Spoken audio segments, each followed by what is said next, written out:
We have resistance R1, R2, and R3. And you can see that when we have connected the voltmeter across three, V1, R1, we are getting a meter reading as V1, R2 as V2, and R3 as V3.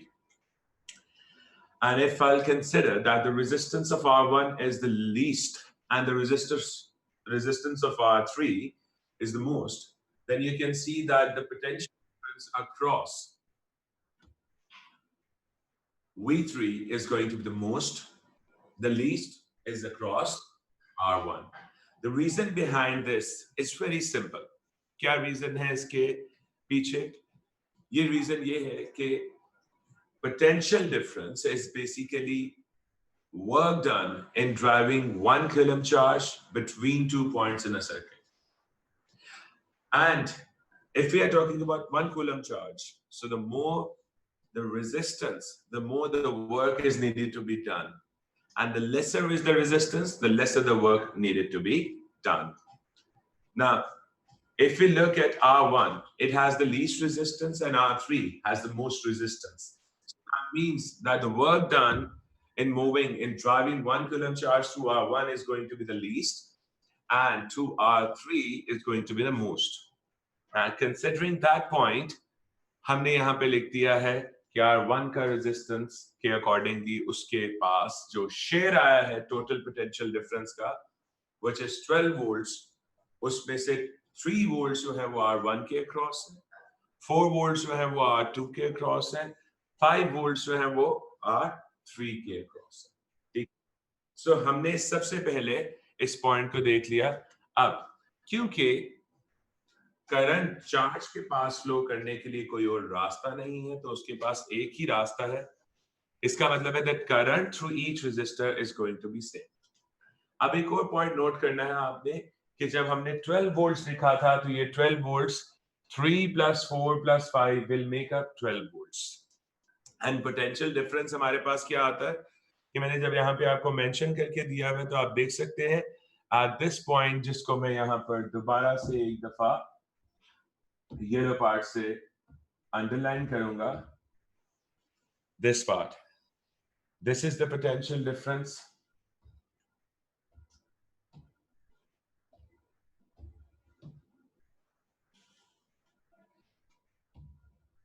This is the potential difference, potential, electrical potential at this point, जिसको हम यहाँ से एक cross से मैं आपके सामने mark कर रहा हूँ.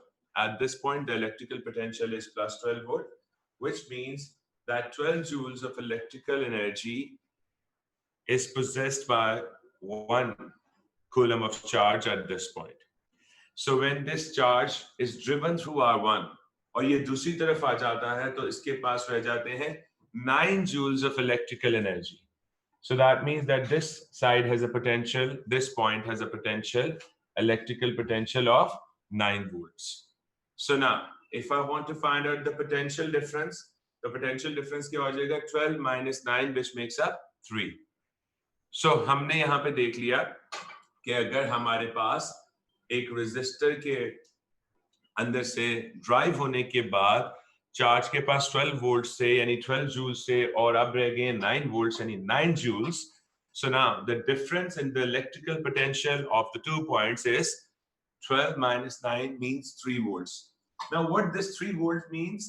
This means that 3 joules of electrical energy possessed by 1 coulomb charge is converted to non-electrical energy in order to drive it through this resistor. I'm repeating this statement that it means that 3 joules of electrical energy is converted to non-electrical energy to drive 1 coulomb charge through resistor R1. Is it clear? बेटे, आप लोगों के answers बहुत important हैं कि आप लोग बताएं, बिकॉज मैं रिपीटेडली स्ट्रेस कर रहा हूं इन चीजों पे. सर नहीं क्लियर. क्या चीज क्लियर नहीं हुई बेटे? अच्छा चले मैं दोबारा से बता. बेटे देखिए, हमारे पास 12 वोल्ट्स का मैंने बैटरी लगाया है.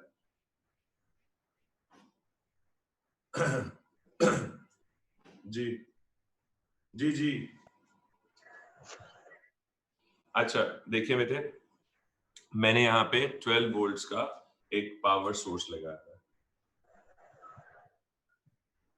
इस 12 वोल्ट्स का मतलब क्या होगा? इस 12 वोल्ट्स का मतलब है कि हमारे पास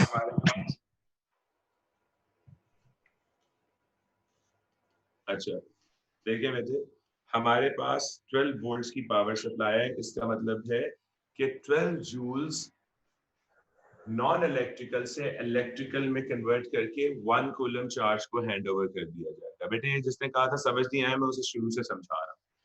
सर एक 12 कॉलम चार्ज जो है वो नॉन इलेक्ट्रिकल कैरी करते हैं इलेक्ट्रिकल?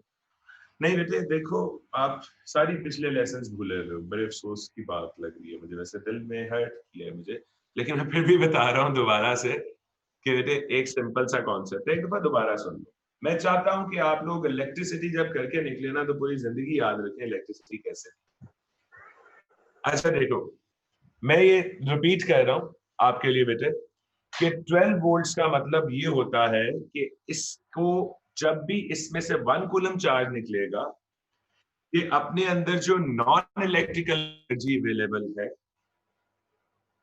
और वो हो सकती है नॉन इलेक्ट्रिकल एनर्जी के 12 लाख जूल इसके पास, 1.2 मिलियन जूल हो सकता है 12,000 जूल हो, यानी टोटल जो भी बैंक है नॉन इलेक्ट्रिकल एनर्जी का, उसमें से ये 12 जूल जो है 1 कूलम चार्ज को नॉन इलेक्ट्रिकल से इलेक्ट्रिकल में कन्वर्ट करके हैंड ओवर करते हैं।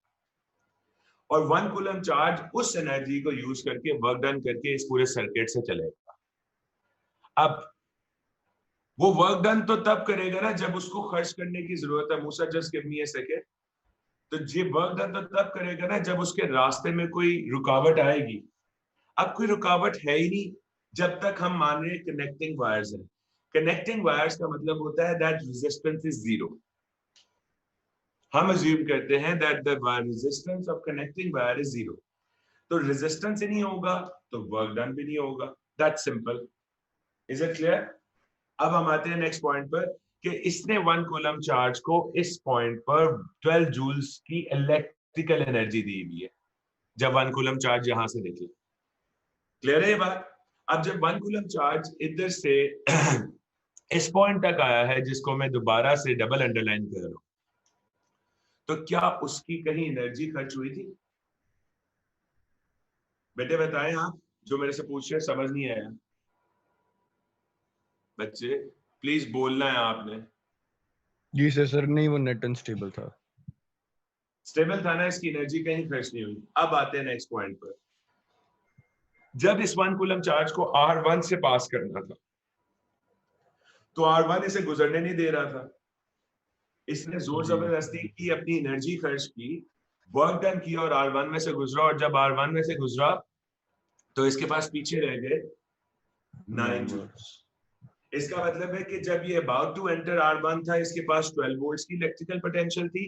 When it came out of R1 तो इसके पास इलेक्ट्रिकल एनर्जी अवेलेबल जो थी दैट इज 9 जूल, यानी कि अब 9 वोल्ट पोटेंशियल है। अच्छा 9 जूल्स की 1 कूलम चार्ज के पास एनर्जी होगी तो इसका मतलब है कि उसके पॉइंट के पास 9 वोल्ट्स का पोटेंशियल है।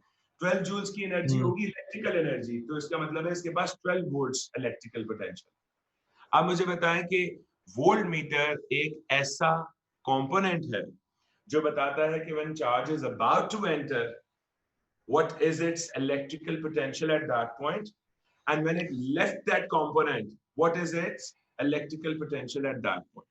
And when we determine the electrical potential of charge at this and that point, when it came outside, it has been driven through this R1, then the potential difference is 12 minus 9 means 3 volts.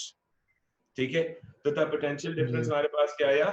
3 volts का आया। अब इस 3 volts का मतलब है कि 3 joules की electrical energy जो कि 1 कूलम चार्ज को हैंड ओवर करके बैटरी से बाहर निकाला गया था, उसमें से 3 जूल्स इसने खर्च करके वर्क डन करके इस रेजिस्टर से पास किया है और उसको उसने कन्वर्ट कर दिया non electrical energy.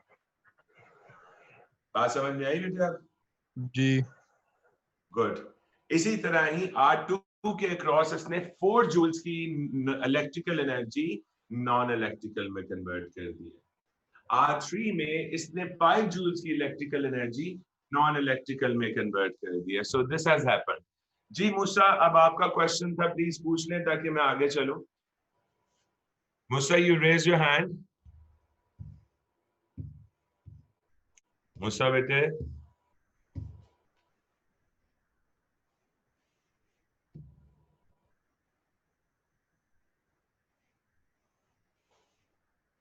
Musa, you have raised your hand. जी सर, पहले किया था, गलती से आवाज नहीं आ रही थी आपकी. ओके, अब आ रही है, समझ आ गई ये बात.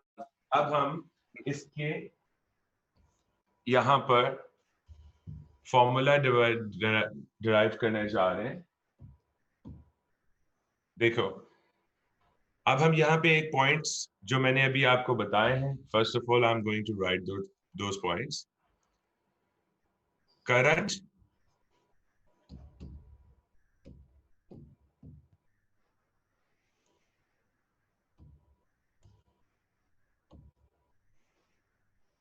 number 1, current through all resistors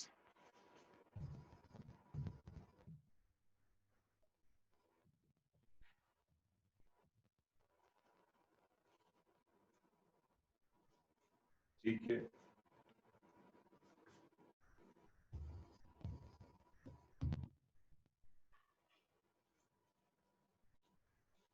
ji,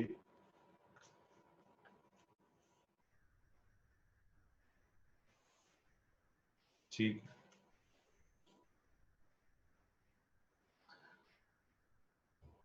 Through all resistors in series is same.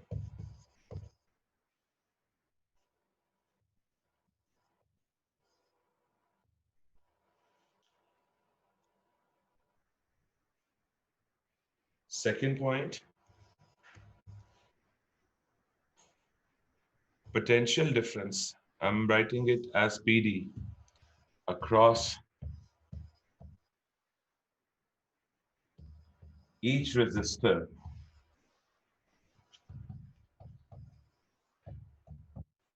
is different if the resistances, their resistances are different.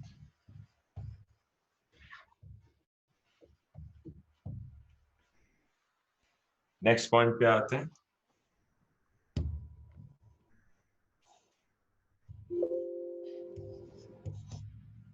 Share of total potential difference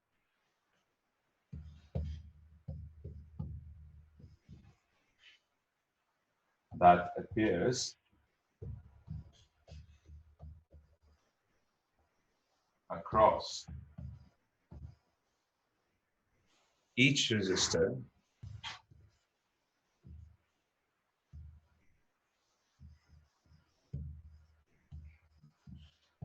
is same in ratio as the resistance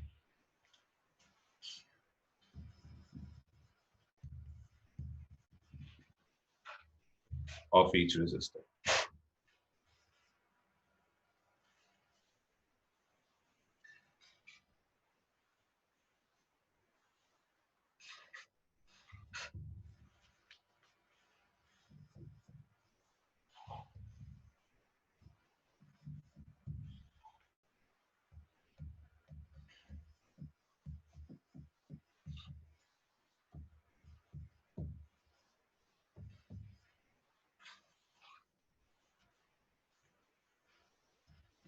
अच्छा, अब मैं आपको इसके बात का मतलब समझाता हूँ. इसका मतलब ये है that for example हम कह देते हैं that R1, R2, R3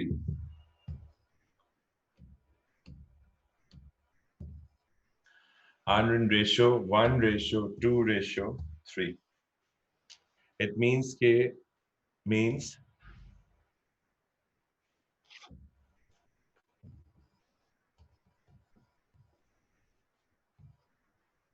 that V1, V2 and V3 should be also in 1:2:3. ठीक है, तो यही रूल जो है that is applicable on resistances as well. ठीक है, ये पॉइंट आप लोगों ने याद रखना है. अब हम आते हैं नेक्स्ट पॉइंट पर.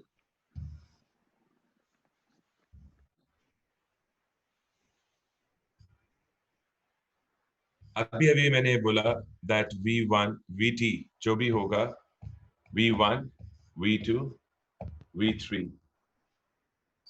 हम इस तरह से इसे लिख सकते हैं. ठीक है,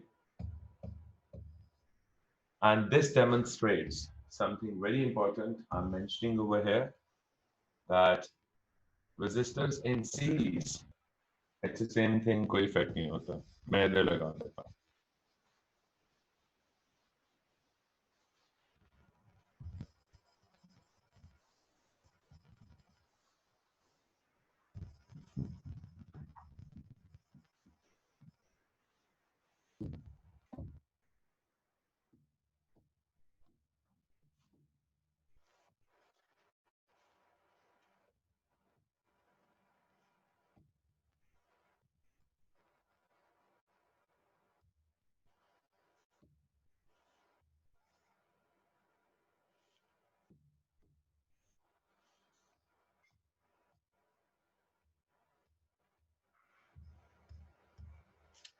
So ये मैंने एमीटर्स प्लेस कर दी. ठीक है, अब जब हमारे पास ये सारा होगा तो अब आपने मुझे बताना है कि इस पॉइंट पे इलेक्ट्रिकल पोटेंशियल क्या है. Who's gonna speak this off? बेटे, oh,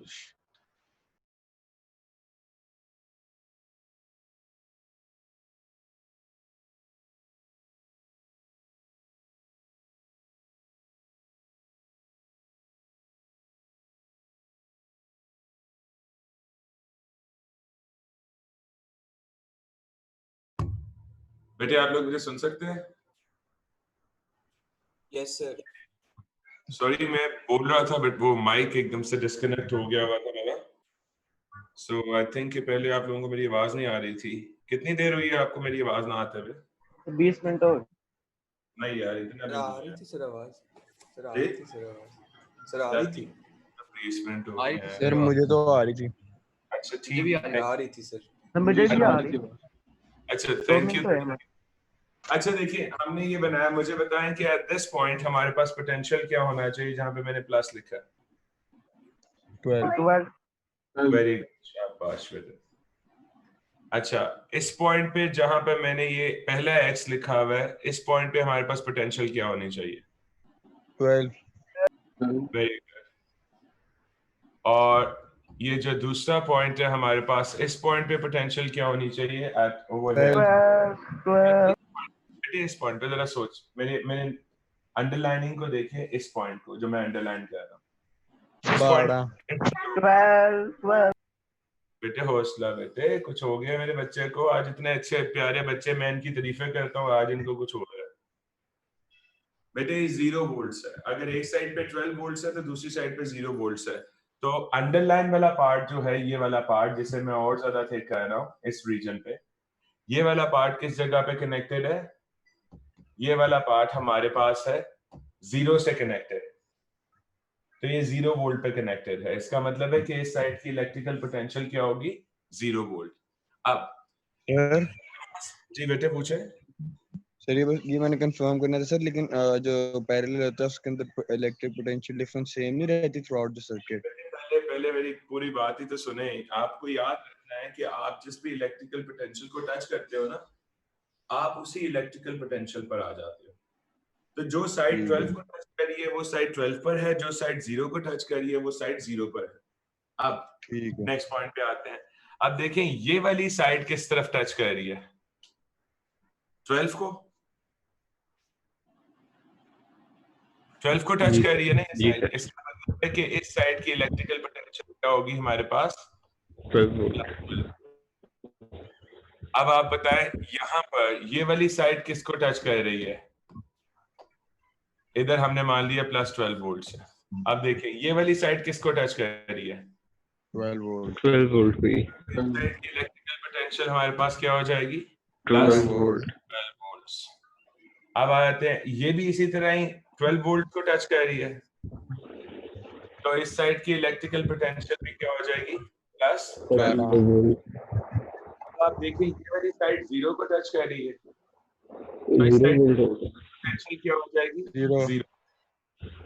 इस साइड 0 वोल्ट्स और ये साइड 0 वोल्ट्स। अब आप मुझे बताएं that what should be the potential difference across R1? R1 के Well. across potential difference क्या होना चाहिए? 12 12 12।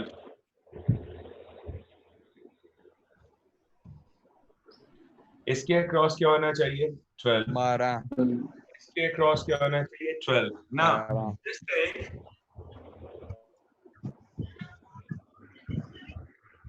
अच्छा, तो अगर हमारे पास इनके क्रॉस पोटेंशियल डिफरेंस ये होगा, अब्दुल राफिक जी सर।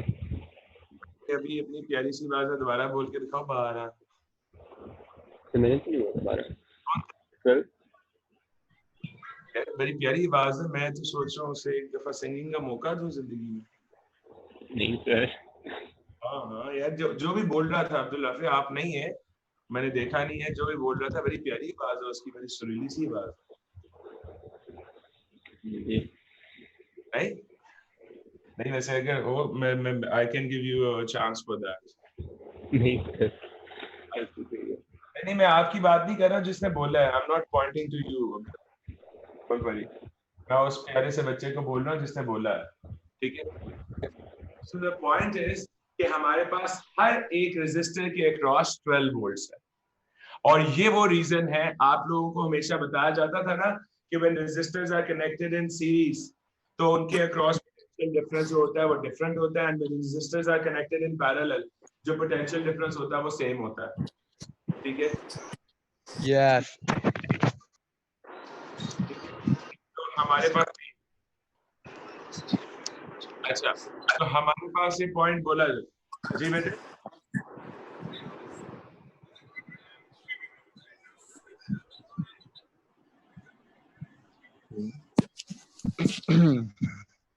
अच्छा, तो आपको ये बात हमेशा बताई जाती है जो मैंने अभी आपको बताई है कि पोटेंशियल डिफरेंस सेम है। अब आप लोग सोचते हैं पोटेंशियल डिफरेंस सेम क्यों है, जब रेजिस्टेंसेस डिफरेंट भी हैं तो potential difference same. Very simple सा रूल है बेटे, प्लीज अपने माइक्स म्यूट कर देते हो, आप लोगों की आवाज।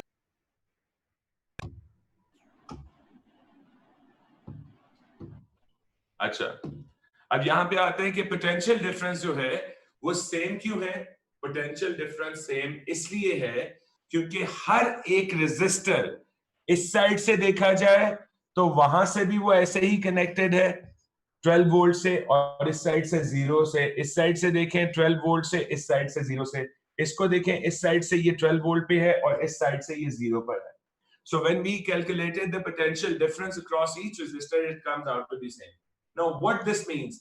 It means that to drive 1 coulomb charge through each resistor, there is the same amount of energy which is provided, so same work is done. In this case, same work is done.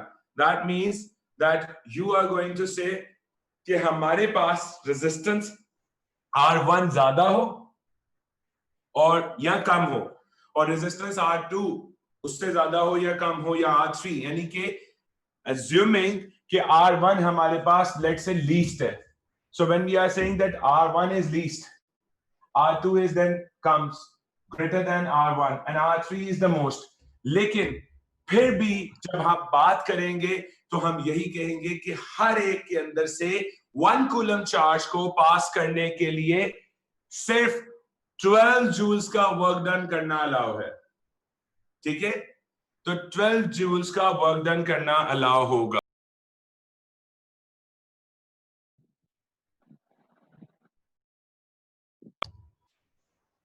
अच्छा, अब देखें यहां पर हमारे पास अगर regardless of their resistances, अगर हम कह रहे हैं कि वर्क डन हर एक में से 12 जूल ही हो सकता है, ना इससे ज्यादा ना इससे कम। अब रेजिस्टेंस R1 का ज्यादा है, कम है, और R3 का सबसे ज्यादा है। वर्क डन मैंने दोनों में सेम दिया हुआ है कि मैंने 1 कूलम चार्ज को कहा कि अगर आपने R1 से पास करना है तब भी आप सिर्फ 12 जूल्स का वर्क डन कर सकते हो, और जब R3 से पास करना है तब भी आप 12 जूल्स का वर्क डन कर सकते हो, इससे ज्यादा नहीं कर सकते।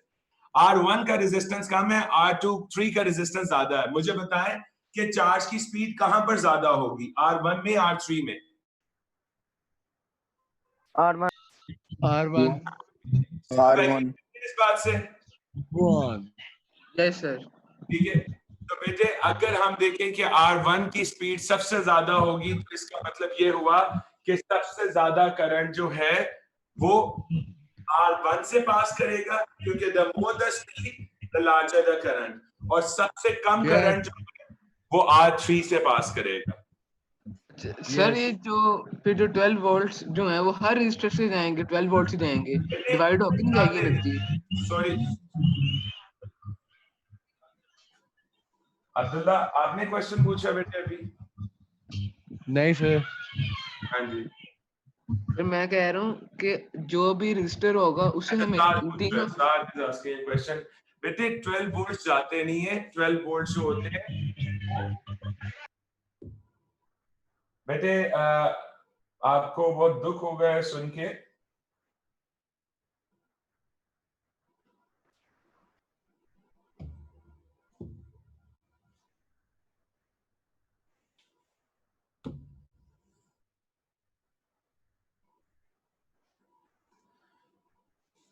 अब्दुल्ला अकील, अगर अब आपने पीछे से सॉन्ग्स लगाए तो यार मुझे भी सुनाओ, कोई अच्छा सा रैप सॉन्ग लगाना है अब आपने, ठीक है? क्या फारिग से सॉन्ग लगा रहे हो, इतने बोर इंसान। सर मैंने कौन सा सॉन्ग लगाया है? यार ये कौन कह रहा है, ये जो प्यारा बच्चा लग रहा है, क्योंकि यहाँ पे सर मैंने नहीं, आया था। सर मैंने सॉन्ग तो नहीं लगाए। ये देखें,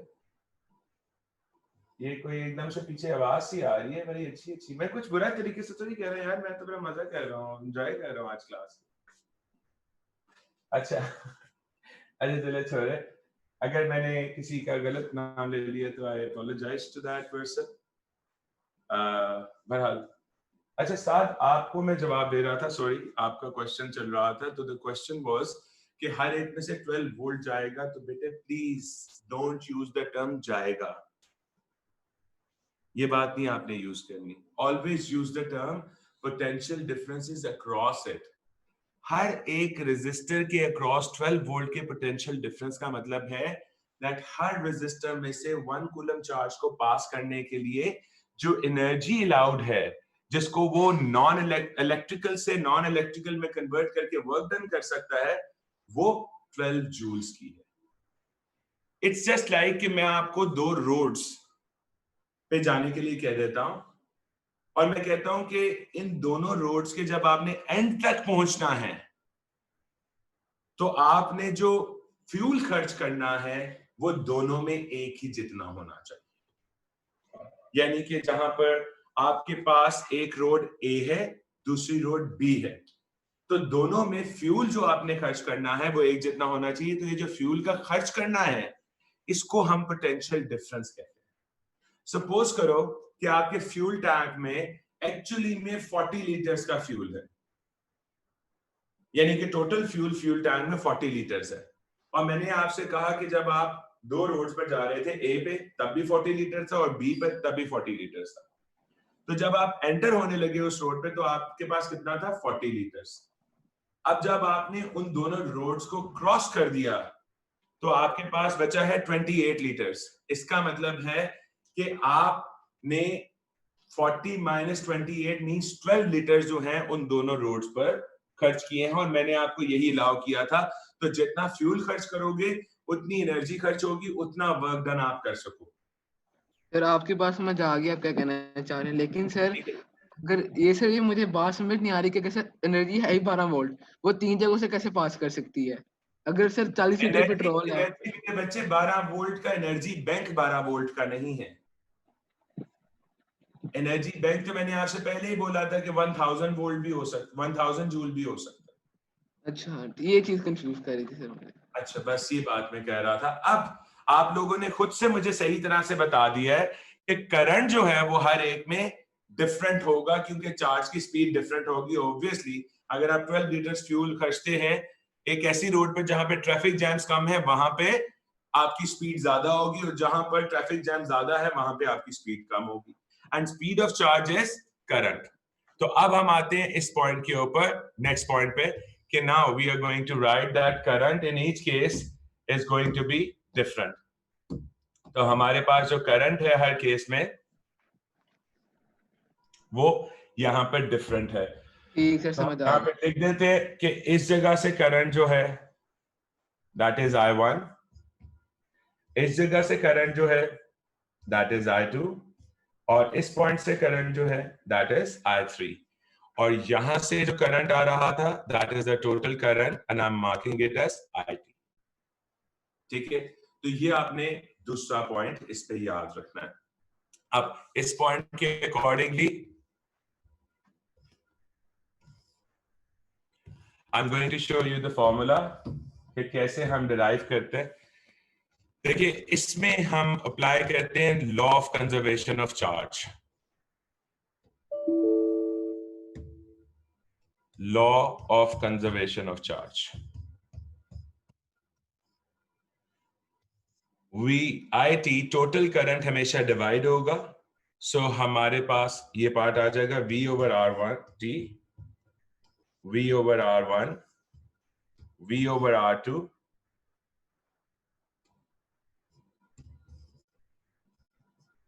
प्लस V ओवर R3।